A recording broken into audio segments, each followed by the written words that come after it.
Okay. Hello, folks.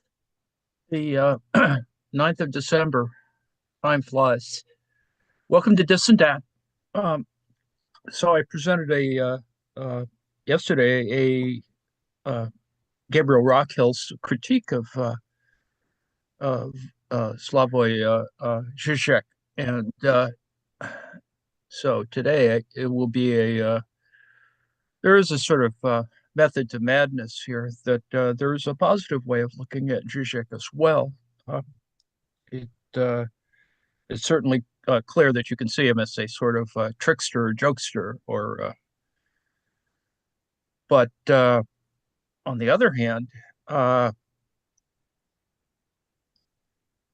I think that Trumpism and other kinds of things have sort of garnered the a little bit more importance, showed us how these contradictions are ever present, and so we need to constantly engage reality. We're no longer that any premise to that we're transcending it is wrong. Um, so the point about this as a critique of ideology, and go back to what Marx is talking about, it is one way to think about ideology, of course, is as a set of illusions. It's probably more useful to think of ideology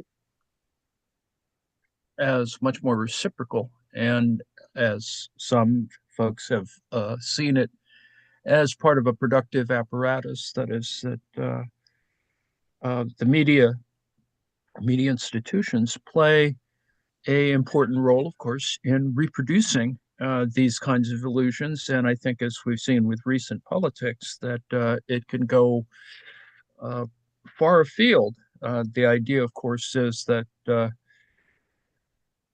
for example, everything that we assumed was okay about insurance and seems okay if you never have to worry about defending your claims. It seems all right, but the moment that it doesn't, um, it becomes highly problematic, a matter for some people of life and death. So the first thing I wanted to look at, and we'll look at a video of, I think maybe we'll look at the little part of Yanis Varoufakis, speaking of Greece, that will uh, joking around with Slavoj Žižek, and we'll look a little bit at that when we get to the end of this. So here's a defense from 21 in Jacobin, and Matt McManus, I think, teaches philosophy at Michigan and is a buddy of Ben Burgess. I mentioned recently that whether it's interesting. That's all that Burgess got a little opinion piece put on the MSNBC site. So it I don't know if it's the big time, but certainly approaching the big time. I think it's quite fascinating to see how this moves along, uh, career paths, etc. But the argument here, and I'll go further. There's actually a site that I indicate below that talks about the kind of ideological critique that Žižek uh, provides, particularly on the political economy side, but he also provides one from his other interest and concern, and that is on Lacan. And so that'll serve as an important contrast. I think it's at Leeds University or Cardiff or something. Anyway, we'll get to that in a moment. Um, he has made missteps. Zizek is one of the most controversial left-wing thinkers, a figure worthy of rapturous praise, and entire journals have devoted to studying his thought. Now, for detractors, he's a charlatan and a clown, a nose-grabbing, Lacan-citing cartoonish emblem of everything that is wrong with our out-of-touch, superficially radical continental philosophy. And we've seen in prior days the critique of Western Marxism, and Zizek is certainly part of that. That is the kind of it has become so monolithic to some people anyway that it's worthy of ridicule, worthy of critique. And looking at Lasordo does that for us in that sense. It shows because of its history the difference between taking a more consistent view, one that is continuously connected to a revolutionary project, and the other kind of more institutionalized, but really not that evident at all. It's really important too. I think that had uh, well, I'm not to say that Žižek should have been hired as a consultant to the Democratic Party, although that would have been really interesting, considering how chaotic things were. But it's important to see that all these things have to be seen in context. These critiques sometimes have a ring of truth to them. Žižek has taken some pretty bad positions in recent years, and it is a crypto accelerationist endorsement that of choosing Trump over Hillary Clinton in 2016. And he really hasn't backed away from that position. That is that Trump's victory would help bring about a more authentic left. Well, yes and no. I'm not sure that we're ever going to get to that authentic left, considering how chaotic and the resurgence of the right, etc. It's a bad argument that ignored the actual history of far right movements, which, far from accelerating the rise of a genuine left, that's sort of the point of the Frankfurt School, have often bred further reaction. Zizek's argument also ignored the incredible damage Trump was capable of and ultimately caused and is still causing. And then there's, they mentioned his position on migrants. And it unfortunately feeds our current position. Migrants are bad. They have all of the tropes that accompany them, even though the empirical reality is that migrants tend not to be more criminal, actually. Although it's clear that that there are criminal networks. They are composed of a wide range of people, including migrants, but no, it's not really like they're the real problem. That the real problem, of course, is much larger and more insidious. But that it is what in our country anyway, the right wing always brings up every election time. Crime is bad. It's getting worse. Elect Republicans and it'll get better, or there'll at least be more cops. And none of that ever works. So, despite this, Žižek is important. Interpretation of or reinterpretation of dialectical materialism has resuscitated the leftist philosophy in the face of intellectual assault. Secondly, he's written creative, insightful studies of ideology in our postmodern neoliberal era. Those things really haven't changed, even though we don't use postmodern very much. Postmodern is symptomatic of what a neoliberal era is about. That we pretend that things are freer, but when in fact they aren't, or they disguise, ideologically speaking, sort of the reality of or the truth or whatever of what neoliberalism is about. In other words, the the tendency to, for example, in architecture, to put classical or neoclassical facades onto buildings, even though they're essentially a box.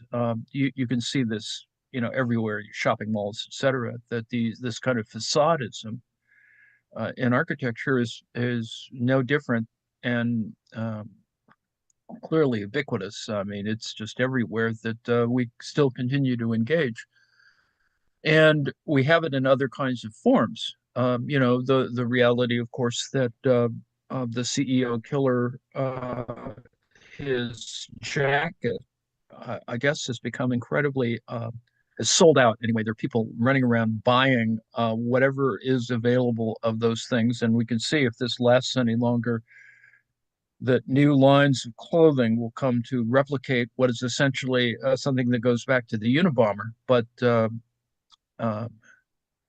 we play with that in unfortunate ways. I mean, it's only 2 days after the murder of that CEO that someone decided to have a kind of uh, flash mob sort of thing for people, a contest of people who resemble um,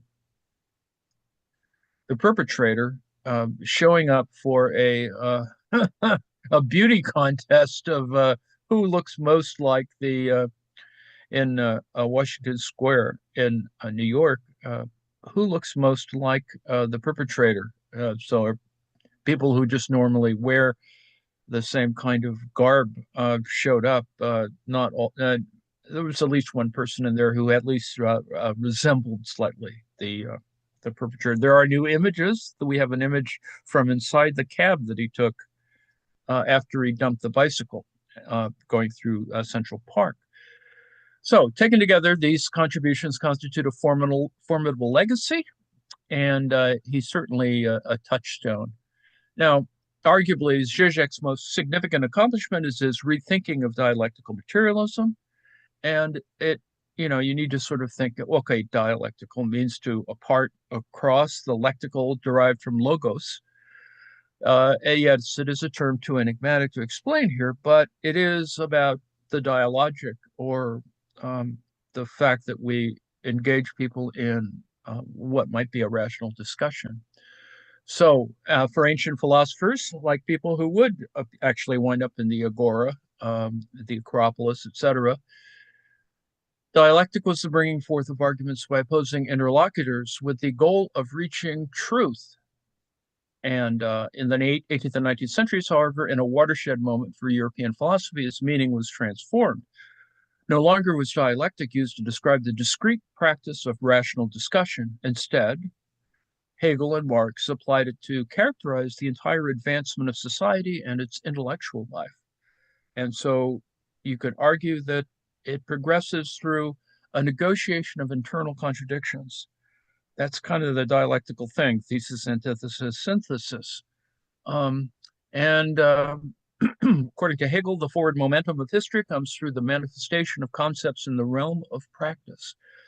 The fact that the Protestant Reformation had not happened in Europe, for instance, led to, it's still about Notre Dame, Notre Dame, and even Trump will show up to it, led to a moment of reckoning with feudal authorities in which absolute violence prevailed, in which the absence of social individualism meant the guillotining of enemies could be treated with no more significance than cleaving a cabbage head. And speaking of which, you'll note that Trump managed to get himself seated next to Joe Biden in Notre Dame during the opening or whatever, and he managed to use the picture of him chatting with Joe Biden as a promotional image.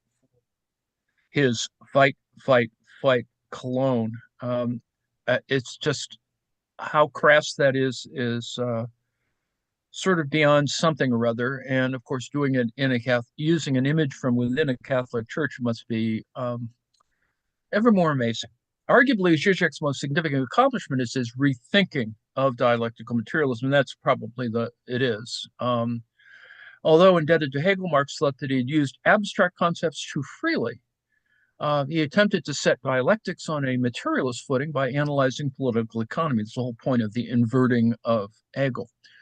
Famous thesis scarcely bears repeating that capitalism, due to its propensity for replacing workers with machines and depriving them of the full product of their labor, eventually deprives itself of the consumer demand it needs to survive, which leads, of course, to communism. So it seems all so simple, but the reality, of course, is that the tendency for the rate of profit to fall, withering away of capitalism, etc., none of that seems to at least happen in our lifetimes. Some of us hope, others not. It may be the end of history in that sense. Marx's adaptation of dialectics then was always an explicitly materialist endeavor, but while using dialectics to explain the economic thrust of history, became standard among Marxists, its application to nature remained controversial. And Engels, tried to make it more scientific, whatever that means. And of course, that's where we get all of the metabolic kind of stuff, Bellamy Foster, etc. It can be kind of caricatured in its own mechanical way. That is boiling water really an example of dialectics? Well, yes and no. I mean, you could say that sublimation, sublimation, there's some resemblance among all these things. So most of the Marxist literati in the West from the 1920s onward sort of go, well, that's not, it's sort of a comical version of science. But the reality, of course, is from a left point of view, and as Bellamy Foster pointed out, there's a through line, and that significant advances in scientific thought and ecological thought have occurred along all these lines because of a left position. The reception was far warmer among the apparatchiks of the Soviet Union. 38, Stalin tried to codify sort of the Engel point of view. Engels, because of his role in editing and collecting and reassembling posthumously Marx and amplifying it in interesting ways, however problematic, Stalin tries to codify diamat. And diamat's not often mentioned, but it is. At one moment, it was an official philosophy. This is it's no different than codifying a MAGA in that particular sense. Given Stalin's treatment of the natural sciences during his violent reign, most notoriously in the Lysenko affair, recalling, of course, that it's only the fact that Lysenko was a buddy or that Stalin liked Lysenko, the most ruinous forms of bad science becomes made official, no different than horse paste selling, etc. And so, that can be seen as a negative, particularly during the period in the 1950s where you go through an anti-Stalinist phase in the Soviet Union, etc., before its fall. For Žižek, the vulgarity of dialectical materialism combined with the vulgarity of its political application makes it arguably the most stupid philosophical system of the 20th century, as Žižek says. So why does he insist on identifying with this label? Žižek argues that without a vision of nature to oppose to capitalism, the Marxist left will find itself unable to speak decisively. It will, as he jokes to the post-structuralist philosopher Judith Butler, be unable to discuss a glass of water on the table without couching in an array of caveats. But in fact, we do that anyway, half full, half empty, the glass itself, etc. At the same time, Žižek's version of dialectical materialism, what he calls as if it were a Rocky sequel, Dialectical Materialism 2, is quite different than its stodgier precursor. The error of dialectical materialism 1 is that its attempt to subordinate reality to objective laws ignores the great intellectual upheavals of modernity, namely that philosophy's discovery, that is Kant versus Descartes, that the structure of our thought conditions our understanding of the external world, and psychoanalysis discovery, that is Lacan versus Freud, that desire constitutes itself in opposition to a lack that can never be properly filled. Now, you can reduce that in a sort of reified way, the whole penis, envy, absence, blah, blah, blah, blah. And in fact, that's still the problematic analysis and all of the other critiques of Freudianism, etc., post-Freudianism. But Lacan takes that further because he does move into the further abstract version of how you think about that. That it is a benefit to move to this idea that so much of what we deal with is something that is seems more intangible, but in fact, it motivates everything. You could argue, in fact, and with all due respect to the complexity of the argument, that the entire anti-trans discourse, for example, that goes on now, and it's incredibly primitive, but whatever. some people just need to keep rediscovering it for some idiotic reason, is exactly a Lacanian problem. And I don't think that anyone's fully sort of pushed it in that direction. But once you do that, you begin to see, well, how absurd is it that bodily functions have to be uh, feared, or at least the moment of bodily functions of expelling stuff, that productive thing that Godard talks about, um, is problematized and made absurd in that particular sense. So anyway, back to this McManus and Hamilton article. Žižek's signature gesture is to not conceive of these injunctions negatively as proof of the limitations of human reason or as sexuality as a site of impossibility, but positively. And that's, I think, the complete difference is that it's somehow a threat that people who want to do their ablutions is somehow some threat to safety, when in fact there's no empirical proof of it, first of all. And secondly, that it has become institutionalized in some weird way via, for example, sports, is even more bizarre considering how different, to just go back to the Greeks, how is it that they do their Olympics, right? The Olympics were performed without any clothing. So that's a whole nother kind of interesting question and has its own interpretation. So if humans are defined by an irresolvable tension between reason and its fallibility, between desire and its lack, this proves that they are part of nature. For if contemporary science has shown us anything, it's that nature is riddled with inconsistencies, contingencies, and tensions. In other words, it is constitutively incomplete. There's this whole business about absence and presence, and it's always, it's impossibly not completed. And that alone shows a certain kind of historical moment, a certain problem of that is both material and ideal. So, without getting too crazy about this, but which has been parodied in amusing forms, at least for people like me anyway, by Rick and Morty.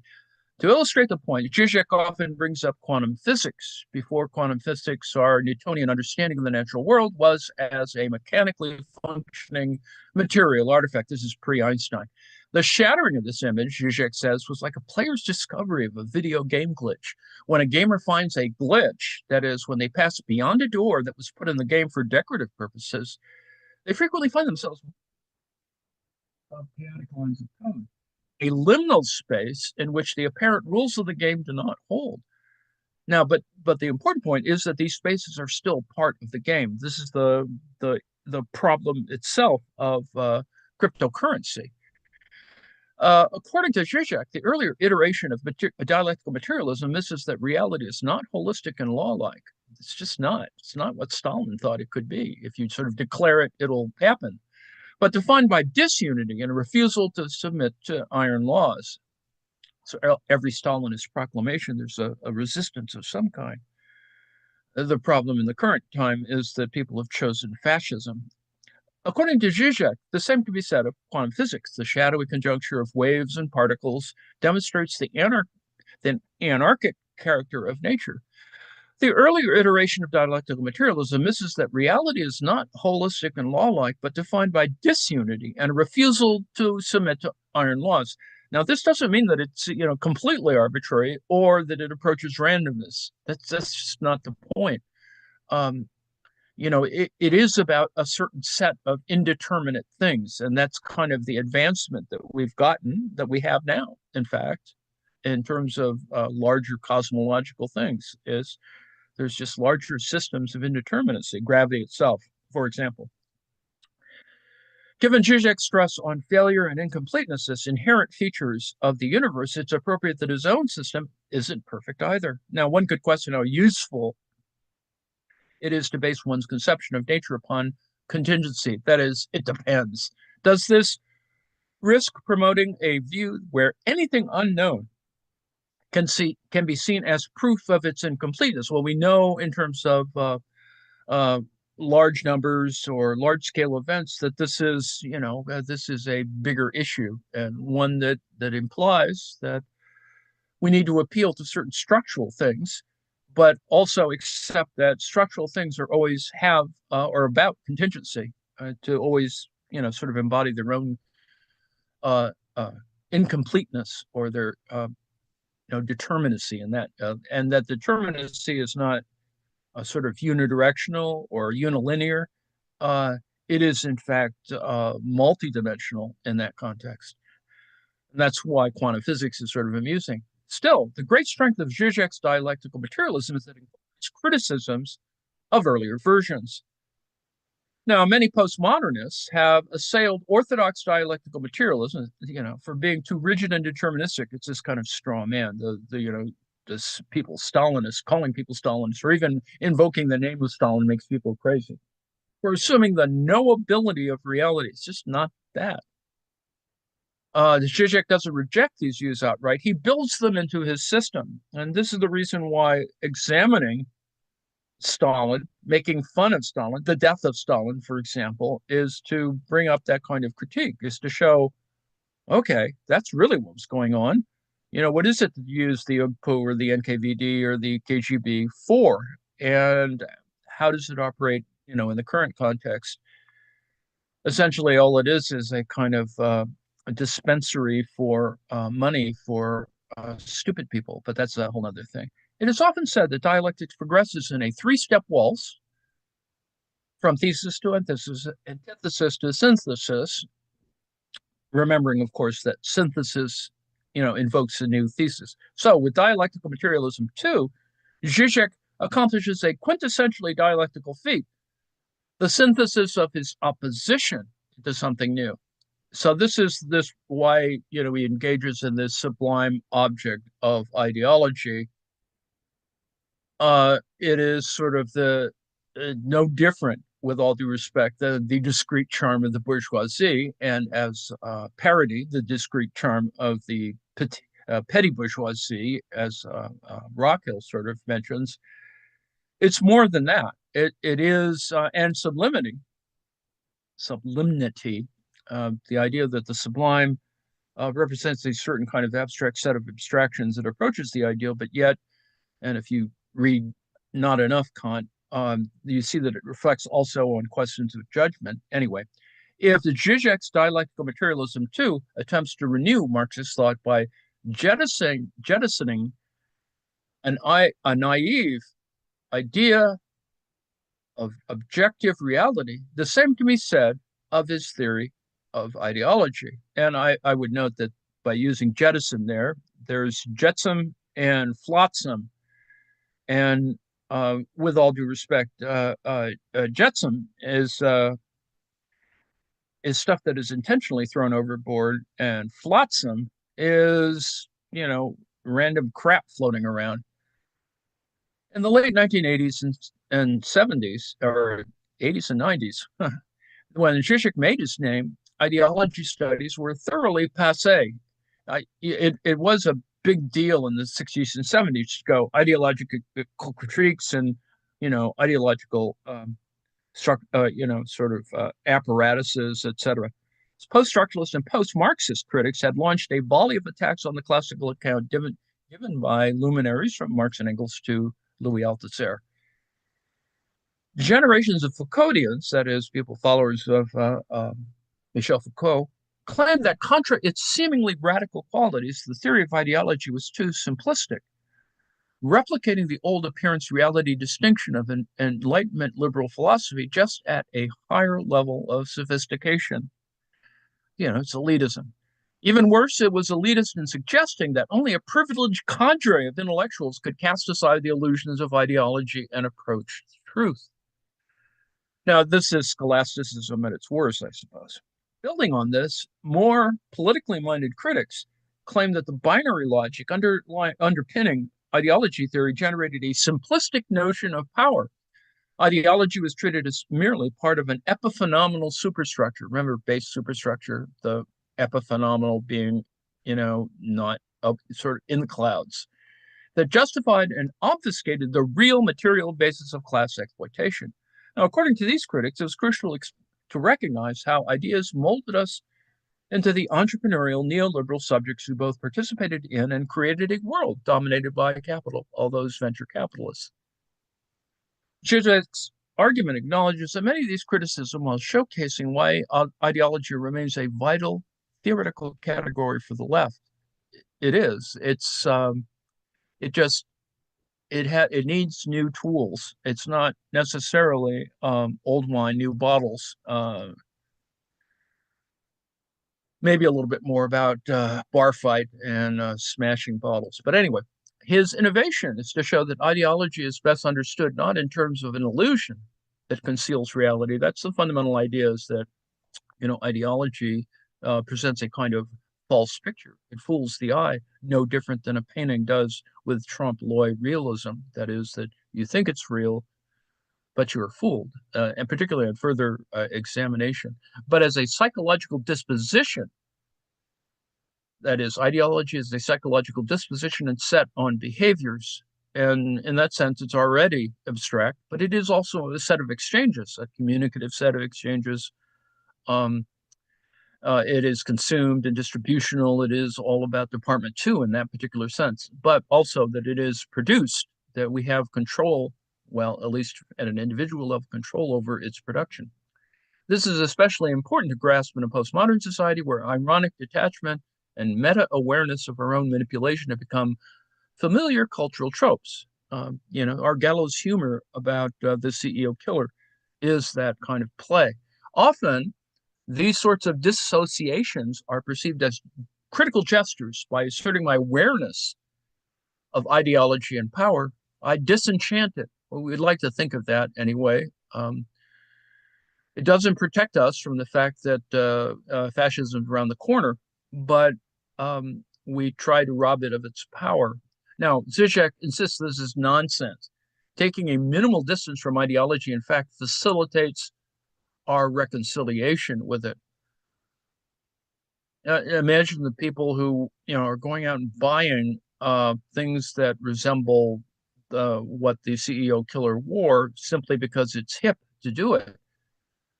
Wear it, and ultimately perhaps to fool the eyes of people who are less critical of these matters. Let me make an aside here quickly that I was watching, because it's become my more recent fascination to look at programs. There's several. It's on at least two channels of television. I watch too much television, but they do an entire series, and some of them are quite recent, of how the Customs and Border Protection Service, the American one, but also similar agencies in particular Latin American airports, although I think there's a series done on the Italian airports, of how they discover how drugs are being smuggled. And so that's all very interesting, and is its own genre. But more recently, there was one where a Japanese tourist was trying to enter the United States to go to a Trump rally. So a little Japanese fellow, not so little, well, diminutive in some ways. He was being queried about why he had a headband composed of plastic rounds of ammunition, of bullets. I think they were, crafted from fairly large rounds originally, but they're all plastic. Now, a headband, a set of a belt with fake ammunition is interesting, and more interesting because a fellow from Japan is trying to bring it in with his luggage, and he doesn't try to conceal it in any way. It's just in his luggage. And of course, the CBP person is intelligent and certainly expert at his questioning, but of course, and he may even be thinking about it, but of course he can't do it because he's being videoed. But I think he's not aware of it, or else in a way that perhaps is a kind of assent of it. So he never asks the Japanese tourist, who claims quite openly, and perhaps hoping to get some sort of a credit for doing it, to going to a Trump rally with his GoPro camera and a bunch of other recording equipment. He claims that, well, I'm making video programs, and this is for my vlog or whatever. Now, the reality, of course, is the subtext is, of course, the group in Pennsylvania of a branch of the Unification Church that actually worships the AR-15 assault rifle as the iron rod of God. Um, and in fact, I think that's kind of the reason. And noting, of course, that the main site outside of Korea for the Unification Church is in Japan. Recently, and engaged in the assassination of I think, two prime ministers ago. But you sort of go, oh, well, that's really what's going on here. But no one wants to mention that, of course, on a program that just simply highlights the amusement of the audience of the Customs and Border Protection folks. Okay, there are venerable, back to Žižek or the McManus and Hamilton.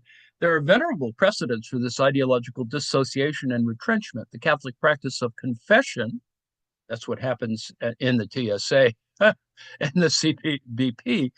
Catholic practice of confession allows people a safe place to indulge their sinful natures while retrenching the power of the church by requiring congregants to performatively absolve these forays. It's common to suppose that we moved on from such antiquarian practices. We haven't. But Žižek argues that we're more likely than ever to adopt customs that allow us to mock ideology while submitting to its imperatives. So the phenomenon of commodity fetishism is a good example. Once upon a time, we'd say that the problem is that people see commodities like expensive cars, Gucci purses, and Starbucks coffee as talismanic objects, that is, objects with fetishistic power. The point of ideological analysis is therefore to make people aware that these are all just simple material objects, very often produced under exploitative conditions. But as Žižek points out, we already know this today. One of the reasons businesses proclaim their superficial commitment to racial justice is because the DEI is because consumers will parrot a seemingly critical rhetoric about the fashion industry, depending on unrealistic beauty standards that clothes don't make the man, and so on. When pushed to defend their attachment to consumer products, they'll note that Gucci supports the LGBTQ community, that Starbucks recently committed itself to hiring more female executives, or even claim that we're just consuming ironically. This is, how Trumpists get away with, it's just a joke. Why don't you don't get the joke. The combination of expressing awareness of our consumerism with the symbolic escape provided by appeals to cosmetic inclusion or ironic dissociation performs the same function that confession has for the Catholic Church. It gives us a safe space to take a minimal distance from ideology while ensuring that we are as beholden to it as ever. In other words, the proper ideological subject isn't one who doesn't know what's going on, but someone who says, I know, but few left-wing theorists have been as effective in refocusing our attention on the dynamics of neoliberal capitalism and the increasingly mysterious ways its ideology surfaces in everyday life. The same is true of political ideologies. One of the strange features about postmodern conservatism was the number of young right-wingers, particularly online, who claimed to be supporting Trump ironically or satirically. They often claim anything like conservative principles, but instead owning the libs or sending a message to elites. We're still there. Of course, these dissociations from reactionary views provided an ideal defense against conventional forms of criticism. Whenever someone pointed out that Trumpists were often thin-skinned plutocrats defending an exploitative and bigoted system of power, postmodern conservatives could claim their support was all just a big joke. That's Fox News's primetime lineup. Far from being countercultural, this allowed them to support reactionary ideas without having to take possession of them or offer justifications. Now, Žižek does have a value. He's a mercurial figure whose work can be bafflingly spasmodic. His propensity to adopt the most provocative position has led him to conclude French voters have no reason to prefer the neoliberal Emmanuel Macron over the xenophobic Marine Le Pen. And you can sort of see that, and weirdly enough, with Trump. His writing vacillates between enjoyably accessible with plenty of pop culture references to brighten things up and frustratingly dense. And even sympathetic readers sometimes wish he would just quit repeating himself throughout his myriad writings. Well, I think it's just part of getting old that go back to the standards, the tropes, the cliches, whatever, the signposts that keep us from, becoming demented. But these faults shouldn't obscure the fact that Žižek's work on dialectical materialism and ideology. Few left-wing theorists have been as effective in refocusing our attention on the dynamics of neoliberal capitalism and the increasingly mysterious ways its ideology surfaces in everyday life. Likewise, while his leftist opponents have often taken issue with his exhumation of dialectical materialism, accusing it of being pre-scientific, they could perhaps learn something from it. Žižek's dialectics of incompleteness, and he's not the first guy to talk about incompleteness, clearly, show us how novelty in politics, as in science, is possible. How Lenin could emerge from the periphery to seize power in the Russian Revolution, to cite one of his favorite examples. And we could go off on a whole thing there, but it's pretty clear that that's kind of what the nomination of the Trump cabinet is about. It's pretty much, the Germans, like the Germans, allowing or facilitating Lenin to return to Russia, particularly because he would screw stuff up in Russia. So anyway, this is, we can go on, and I hope that you'll kind of read that because it's worth reading. Let us move now, and I hope that this will show itself. Further on is, of course, a discussion of Žižekian studies. It's unfortunate that it will have a kind of, and he has enough students that it certainly is a genre of one kind or another. One should see it in its place. That is, like Baudrillard, and of course, The Matrix, et cetera, et cetera. Some things become commodifiable, but they're actually more important than just simply, the sort of attraction that it has for us as a new novel set of ideas. So let's see if we can watch Slavoj and Yanis Varoufakis at work.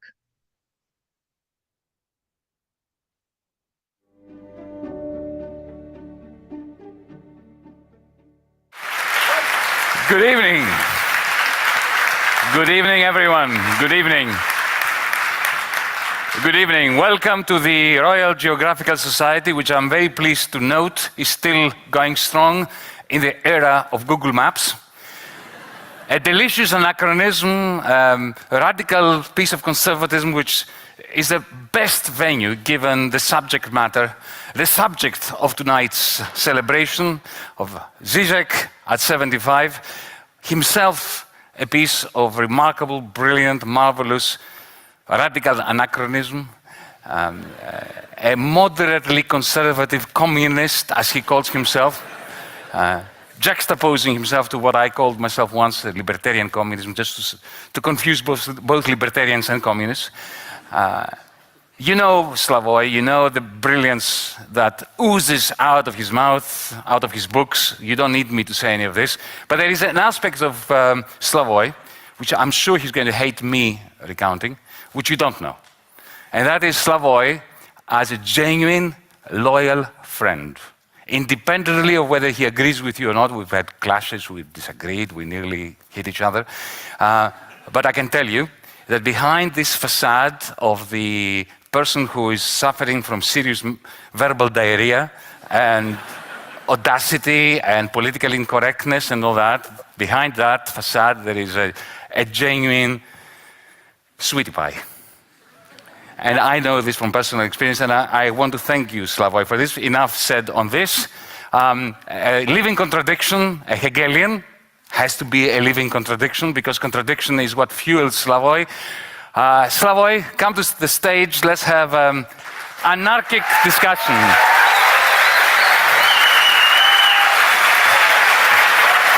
Thank you.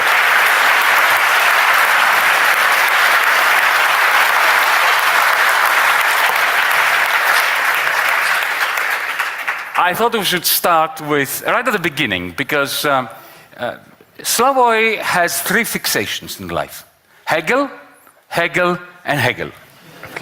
And therefore, it's another grand contradiction that he is so celebrated in this country.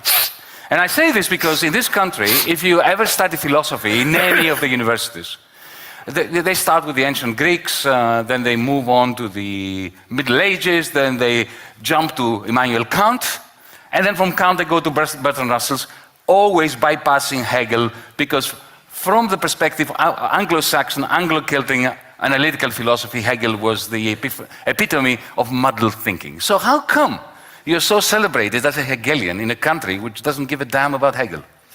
A good point where I would, as you hinted at, but in a way that you would agree, where I would maybe a little bit disagree with you is Kant has two faces. It's more complex. For example, and crazy things like this give me seriously an intellectual orgasm, which at my age it may be better than real orgasm, which is, did you read a small note in news? It was reported.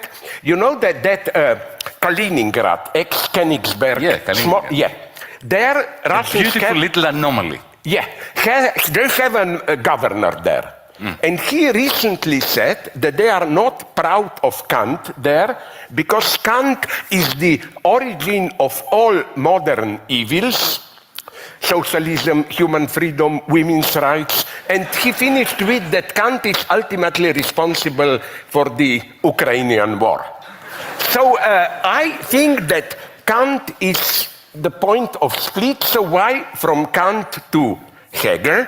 Because I will not go into details, just to be really brief, which is very difficult for me. I wonder if you would agree. For me, paradoxically, it may sound crazy, but in some sense, my crazy sense, Hegel is, in some sense, I repeat it, more materialist than Marx. What you find in Marx is still an implicit, let's call it, teleology. Maybe there will be socialism, maybe not, but we may be guilty if there will be no socialism, we can screw it up, but history, there is a general sense of orientation, or as Rosa Luxemburg put it, the future will be socialist or barbarian. Not the same thing, because when you say that it will be barbarian, this is not a sense of improvement. It's exactly the opposite. So I thought that Rosa Luxemburg was breaking from this deterministic Yes, but where path. I don't agree with her. No, but every good Marxist would say this. But I have another problem. When she says this, but what about what happened in Stalinism, which was socialist barbarism? No, but what my point of Hegel is that if there ever, if you want to hear more about this, read my books. If there ever was a philosopher of contingency, totally open to the future, it's Hegel. Hegel is not a determinist. You know, in, for example, his philosophy of right, he says thought always comes too late, like the owl of Minerva. He strictly prohibits any speculations about the truth. At each moment, that's, I think, the deepest insight of Hegel. At each moment, we retroactively reconstruct the past. Not in a magical sense, but and today we are, I think, in such a position. If new authoritarianism will prevail, socialism will be just a blind alley and so on. So we have, like in quantum physics, a superposition of 4 or 5 options, and this is what fascinates me in Hegel. Again, it's not just necessity and contingency in the sense of there is a general necessity, but then it actualizes itself in a contingent way. Plekhanov, the very bad Marxist for me, used here the example of Napoleon. There was a tendency towards imperial order in France. It was contingency that Napoleon did it. I think Hegel's point is to a large extent the exact opposite. Something happens contingently and retroactively when a new order is imposed, It's read as necessary. Let me give you my own pathetic example, although I've written a lot about it in politics and so on. Let's say you fall in love in the old-fashioned way, which is today almost considered politically. In the only way, you mean? Sorry? In the only way. In the only way, yes. I will not go into it. But what I wanted to say is that once it may be totally contingent, like the stupid, you know, you walk on the street, sorry for stupidity, you sleep on a banana peel, a lady comes, helps you up, it's the love of your life. But once you are in it, you automatically reinterpret all the past as leading to this point. And Marx, at his best moments, knew this. You know the famous line from Grundrisse that capitalism, that in the same way that only the anatomy of man provides the key for the anatomy of apes, capitalism provides the key for all previous social formations. This is not teleological determinism. It's totally clear from Marx. Capitalism emerged in a contingent way. It could have not happened. But once but it not is just here, capitalism. sorry? We only understood the Bronze Age when we shifted to the Iron Age. Yeah. Same thing. Yeah, and this, I think, again, is Hegel at his best. Another thing... So I understand why you're Hegelian, because I'm Hegelian. What I don't understand, and I will never understand my Central life, Committee will why do decide I if you are really Hegelian. Well, yes, of course, the Central Committee, the meaning him. Yeah. But why do I need to care about Lacan? Because the way I refer... Whom I've never managed to understand, and I'm never going to start I trying also unless did- you explain no, I am Lacan. clear, Why here- do I need Lacan to understand Hegel. the exercise and pattern of power? First, don't you agree, many people with whom I otherwise don't agree, not you, they make it clear that even Althusser, Balibar, I don't agree with them often, but they made this clear that, don't you think that Marx didn't really understand political power? Something is missing there to understand state power and so on in Marx, but... Sure, but why is Lacan the one who is going to elucidate it for us? Because, let me... I mean, Freud, I understand. Yeah. The whole concept of the manufacture of desires. Yeah. No. Forget Forget the about subconscious. that. The crucial insight, absolutely crucial today, people tend to forget it, is when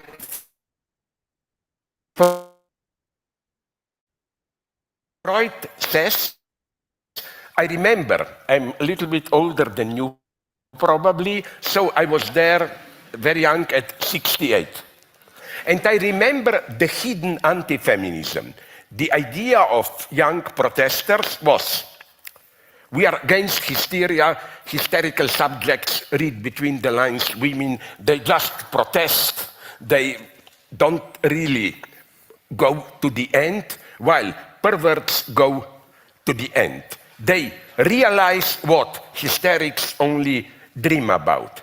Freud gave a proper answer to this, which is nowhere is the unconscious more repressed, more inaccessible than in hysteria. And the best minds of Frankfurt School, like Adorno, were fully aware of this when they introduced a crucial notion of repressive desublimation. You desublimate in the common sense. Do whatever you want, vulgarly, and so on. But the result is a nightmare, a much more oppressive world. Now, to be very sure that I don't get lost, I will make a mega quick jump here. You want to prove for Lacan Trump? Will you answer the question, why do I care about Lacan?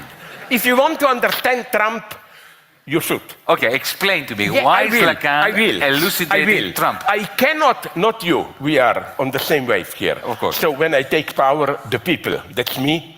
Don't worry, you don't go to Gulag. Just, it No, would serve you know what I think What is do going you to happen?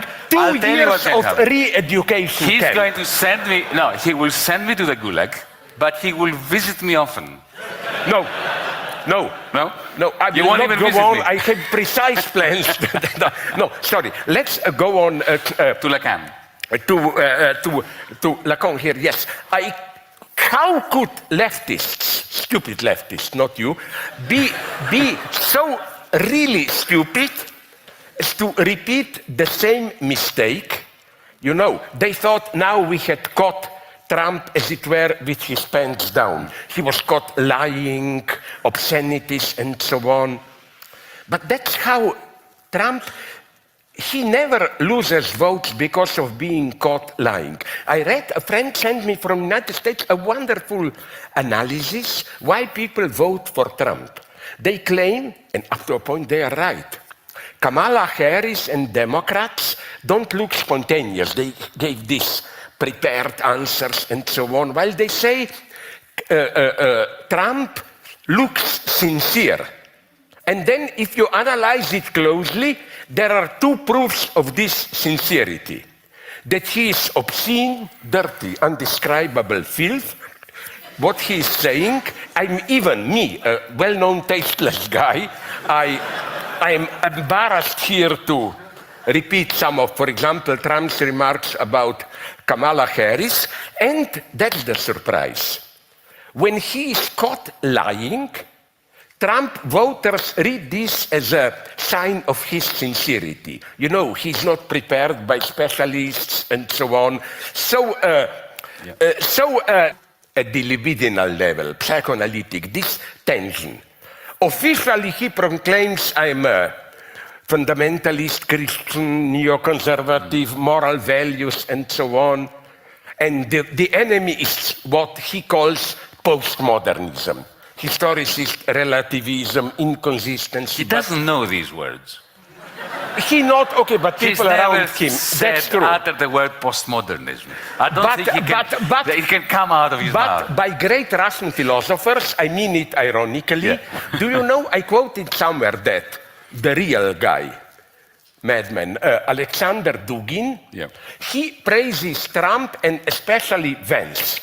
In his crazy reading of Lacan, he said, my reaction was like, you know, in cartoons, when Tom or Jerry see something, your eyes go out, and he said, Vance is doing such a wonderful, G-Day Vance, Lacanian intervention that probably he must have read Lacan. So what I'm saying is that that's the key to Trump, but in the mode he functions as a person. Can you imagine a more radical, caricatural version of, let's say, postmodernism? He cheats, lies, is inconsistent, and so on and so on. So something really new, a new form of, not just of argumentation, Trump doesn't really argue, but of how political subjectivity functions and so on. Here you need somebody like Lacan to see what? To see that liberation, sexual, libidinal, is not simply open up yourself, your repressed desires and so on. If you do that, it can be even worse. Not to be too long, I advise you to read. I rediscovered now, and I'm more stupid than you, which means when I say Lacan, it's like Hegel. I always begin with reading good interpretations, and then maybe I read Lacan. But in his seminar from All righty. 16...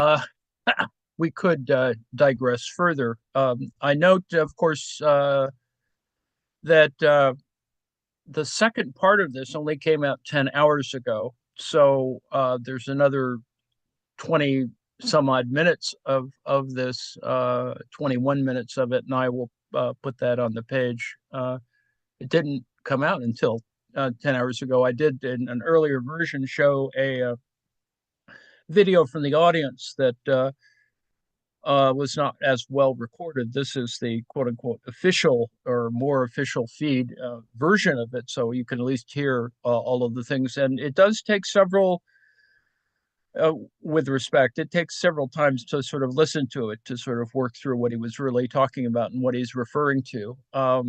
It seems a little crazy, of course, but on the other hand, it's actually quite accurate. the idea of Trumpian authenticity or sincerity certainly exists at that sort of low information voter level. But in fact, that is what they did this time around. Okay, so let me sort of end where we are, and let me look at the chat for brickbats and interventions and response. Ideology is understood. This is Larry. Ideology is understood not in terms of an illusion that conceals reality, but as a psychological disposition and set of behaviors. What disposition? An internal archetype, i.e., inner authoritarian or political disposition, neoliberal or class. It is, in fact, all of those things when you think of the to use an Althusserian idea, is its kind of overdetermination. Rick Wolf talks about that. That's what Rick built an entire book on that. And I think this is the idea that you have a multiplicity of dispositions in that particular context. And I don't know whether my audio is still cutting in or out. It's good now. All righty. Let's say Flotsam and Jetsam, Joker, yes, all of those things, glitches, indeed. All righty. So I've exceeded my particular time. I would note that at 7 o'clock, other things are going to happen. And I assume at some moment, if Joe is awake, that he's going to show us more pictures, wonderful pictures of Greece. It's just amazing to me. But, you know, I've never been there. So perhaps someday. Certainly every person I've known who's gone has had pretty much good things to say about their, you know, holidays in Greece, etc. And it does represent that kind of thing, particularly for those of us from more northern climes. Okay, so let me thank you for your attention, and let me see whether I can stop share or if Joe is still here to oh no, he gave back the host to me and is probably sleeping. So I